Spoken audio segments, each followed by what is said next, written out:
everyone, we're back. It's Wednesday, it's New Comic Book Day, and as usual we bought a ton of comics today, but we're only going to review 4, beginning with Batgirl number 42. And as I said in a previous video, my tastes are changing as I get a little bit older. Whereas I used to only like serious comics like The Walking Dead, now my taste, I'm becoming more open to lighter-hearted comics, and Batgirl is nothing if not lighthearted. Yes, she definitely so. What I love so much about the comic, it's kind of silly in that she's really good at being a hero, but she also is kind of accidentally a hero. She accidentally gets in the right place at the right time, and she accidentally gets the bad guy, and it works really well with the style of comic. Yeah. One of my favorite things about this comic is actually the page layout and the formatting of the panels. Specifically, this page right here with the diagonal panels, and I just thought it was really cool. They're different sized, and it really lends itself to the more modern feel of Batgirl.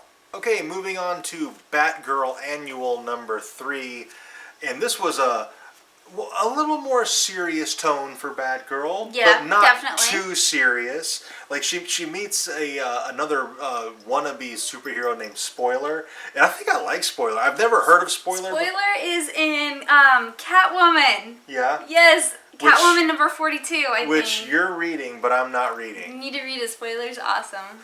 And I don't know if Spoiler is a new hero or what the deal is with her, but I really like her. If she's not new and she's been around for a while, just let me know in the comments, because I'm just not familiar with her.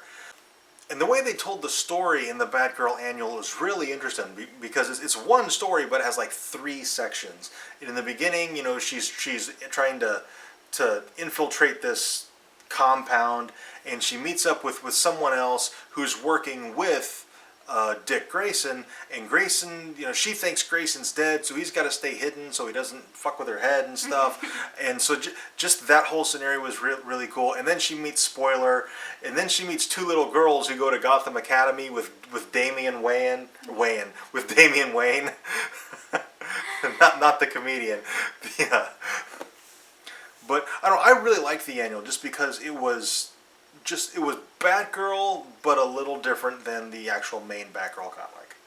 But it still had the same Batgirl comic feel, whereas she wasn't so much an accidental hero in this one, but everybody she was with the exception of the first part of the story with Grayson, but Spoiler and the kids were also they took on the accidental hero thing as opposed to Batgirl doing it. So I like that they kind of played that vibe. And from section to section, the art changed very subtly. But if you compare the first section to the third, it's radically different. The third section almost looks like watercolor. Yeah, it's really cool. Yeah. But I thought that was a really neat artistic choice. Okay, moving on to Star Wars number 7. This is kind of like a one-off of a flashback of Obi-Wan Kenobi. And basically, in a previous issue of Star Wars, Luke Skywalker had gone to Ben Kenobi's hut on Tatooine and found his journal, and he's reading it, and what we get in this comic is the story that Luke is reading in the journal. And I am not caught up on the Star Wars comics yet, but you don't have to be to read this one, because it is just this flashback. Yeah. And it was really interesting. It kind of gives a little backstory for Obi-Wan, for, what it was like when he wasn't allowed to be a Jedi, and what convinced him to go back to being a Jedi. And it was really, really interesting. Yeah. Because he's in hiding, so he can't let people know he's a Jedi, because of course Jedi are being hunted. But several years have passed by this time, so it's probably assumed that there just aren't any left. But he still doesn't want to out himself, so he's kind of forced himself to not intervene on behalf of innocent people who are being persecuted, or in some cases murdered by Jabba the Hutt's henchmen, because basically what they're doing is the moisture farmers, they're taking all their water, which they use for trade, so people are dying of thirst, which is a terrible way to go. Super dark theme for a Star Wars comic. But by the end of it, Obi-Wan has basically come around because Luke has stood up Luke as a child, we're talking like 8, 10-year-old Luke Skywalker is standing up to Jabba's henchmen and he's trying to steal back the water to give to the other moisture farmers. And so he inspires Obi-Wan to kind of take on the mantle of hero again. Really cool. You should check it out. And finally, XMen 92 number 2. Now, if you remember from the last issue, the X-Men went to investigate Clear Mountain, and while they were there, they agreed to take basically a test ride in the Mind Field. And of course it was a trap put on by Shadow King, who is posing as Cassandra Nova.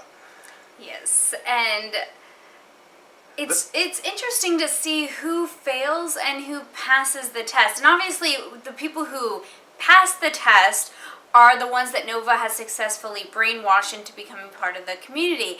And it's not who you think. Right. Like the first character we get is Wolverine. Yeah. And she basically makes him fight himself, and then through this experience and dealing with himself, and then she turns his claws into a bouquet of roses. And it's the Wolverine part was the only part that I was just like, eh. Yeah, because when you think of who's going to fail and who's going to pass this test, you automatically think Wolverine's going to fail because he's so stubborn and hard-headed that you think he's going to fail just for that reason alone. But no, she got to him and he passed. Yeah. The really interesting one I thought was Storm. Yeah. Storm's Mind Field experience was really, really cool. And she actually failed the test. Yeah, and that's another one, like, I thought Storm would have passed the test because the test is masquerading as peace. Yeah. So, that is something that Storm would be interested in. But Storm sees through it, and so she fails. Yeah.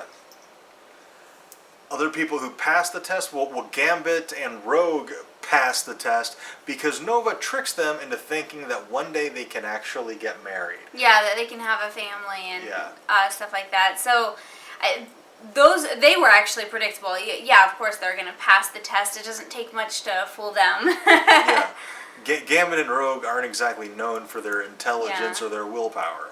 And then, especially not Gambit. So. Yeah, and then Beast actually passes the test, but is rejected because he looks like a beast. Yeah. So that was really interesting. Yeah.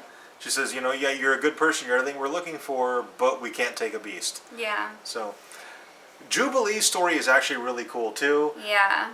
Because Jubilee did not take part in the Minefield. She went off to did her own thing, and she's playing like video games and stuff. But there's like this ghost boy or something that she decides to follow, and she follows him to the rest of the rejects. And she finds out that the ones that are rejected don't just get tossed away or anything. They're put to work down in the basement. Yeah. And she even makes a comment like, you work for her? And they're like, well, if you don't work, you don't get food. Yeah. So it's like they're forced to work in order to live in this basement. So I imagine now they got to figure out a way to break them out. And I kind of hope it's Jubilee who does it. I want her to be the hero and break everybody free. Which was the implication in the first issue. Yeah. So I think probably her and Beast are going to work together. Because Beast is down there in the basement because he failed and Nova just chucked him down in the basement. And I'm like, that's a terrible idea, Nova. Yeah. If anybody's going to figure out a way out of there, it's going to be Beast. Exactly. So I think Nova might have screwed up. Jubilee and Beast are down there together, and they're going to save the day. All right, and those are the comics that we actually read tonight. We'll probably finish reading the rest of them tonight and tomorrow because there was a bunch of them. Yeah, we got a lot. It might take all weekend. Well, we're going to Tampa Bay Comic-Con. Yeah, we have Tampa Bay Comic-Con this weekend. So we also bought the first 2 trades of Lazarus. I'm looking forward to reading that. That looks really cool. And of course, we are in the midst of our subscriber giveaway. When we hit 250 subscribers, we will announce the winner.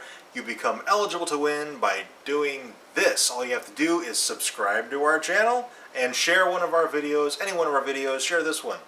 So, what are the prizes? First of all, you get to choose from one of these 3 comics.